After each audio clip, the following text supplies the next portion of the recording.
All right, guys, let's dive into this first question from Reddit. The question is, how do your families handle when one of your kids is sick? So my husband, so this is the wife is asking this question.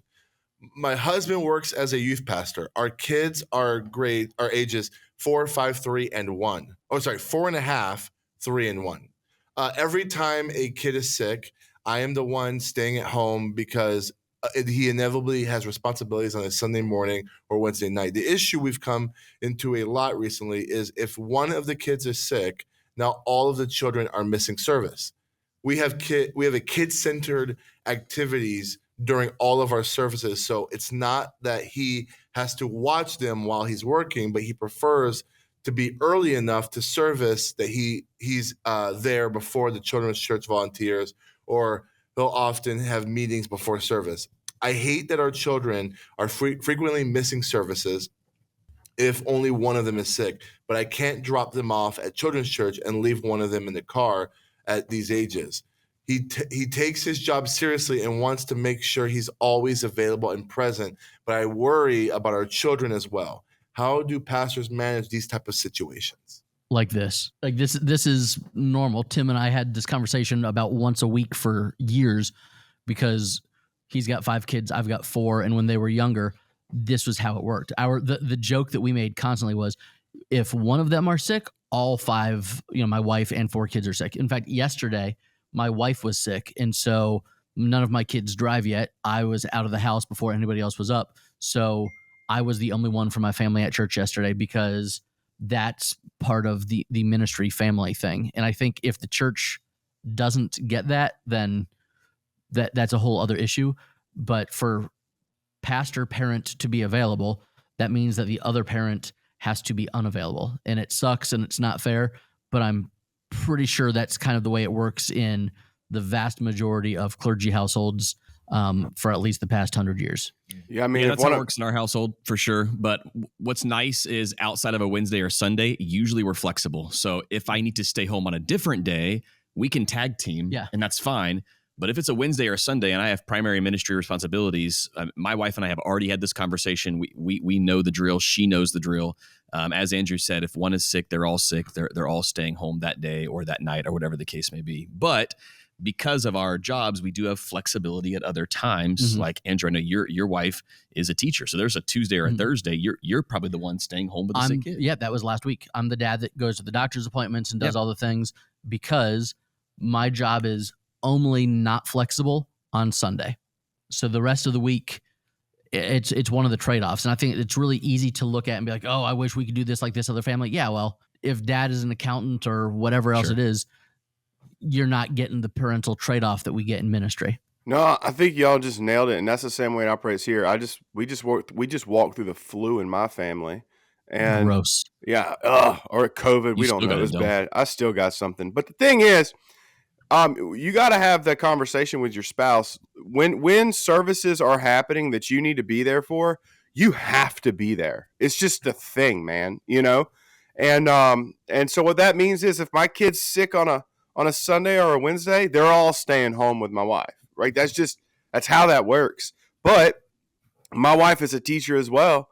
So whenever Calvin, one of my boys, got sick on a Thursday a couple weeks ago, guess who's staying home with him? It's not her. It's me. I'm writing my sermon from home that week. So I think that's the biggest thing is to have that understanding that you have a couple times a week where you are exceedingly unflexible. And the trade-off is you have a lot of other times during the week where you are a lot more flexible.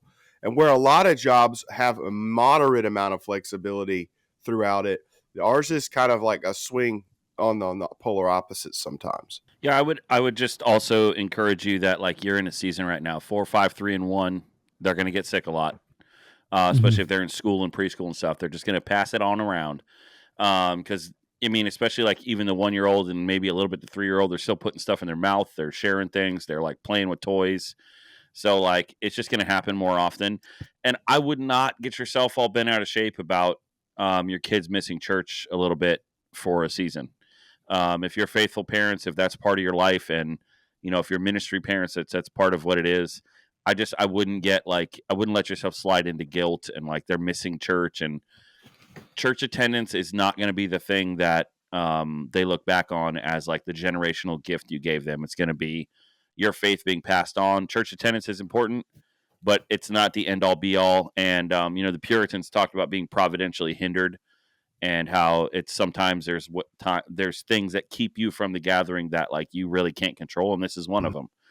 Your primary role right now is to be a caregiver for your kids. And so if they miss children's church, even if they miss children's church a lot during a certain, season of life, it's going to be okay in the long term. Play the long game. And having said that, it stinks and it's hard. And we've dealt with this in the last couple of weeks. Our oldest 9-year-old is old enough now that she can stay at home. Which is across the parking lot. We live in a parking lot. Yeah, we live in the parsonage. So that's a different situation. If we had to drive across town, that wouldn't be the case. But so that's one way we deal with it. Also, like, there might be some people in your church who are willing to like sit in the house with your kids, even if they're a little sick, if you have good relationships. So, I would caution you against like laying that burden on people. But if you have a good relationship with people in your church who love your kids, which hopefully you do, there might be some leeway there to be a little bit flexible, like especially with the older ones in the next few years. 4 or 5-year-old, 6, 7-year-olds, they can stay in their room for a couple hours while somebody sits in the living room with them. It's a season. Like as your kids get older, things will shift a little bit.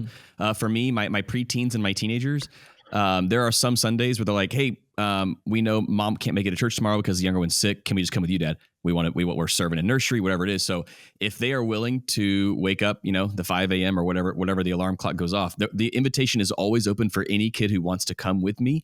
Just know that you're going to church early and you're going to have to sit there for a few extra things. So every now and then I'll have a kid take me up on that. Whereas if they know they can't. 7 years ago, that meant, if you had a kid with you, that meant that you were full-time caretaking. Which would have happened. As they get older and they can take care of themselves at the church for a couple hours early, they just come with me if they don't want to miss church. I'll have kids who are like, "Hey," or "Dad, I'm not feeling well. This has happened. This is a fairly new phenomenon for us. Dad, I'm not feeling well. Can I watch service in your office?"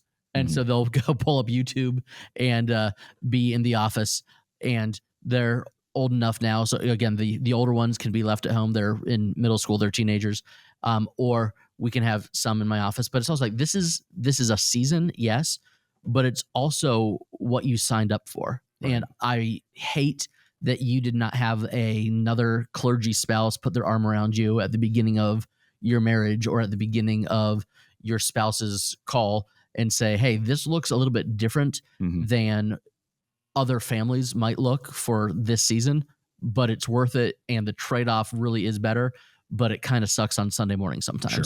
I really hope your church isn't putting this like undue pressure both on this wife and this family of like, "Hey, you better, like I've heard churches do this where they go to the youth pastors like, "We haven't seen your wife in a while. We haven't seen your family in a while."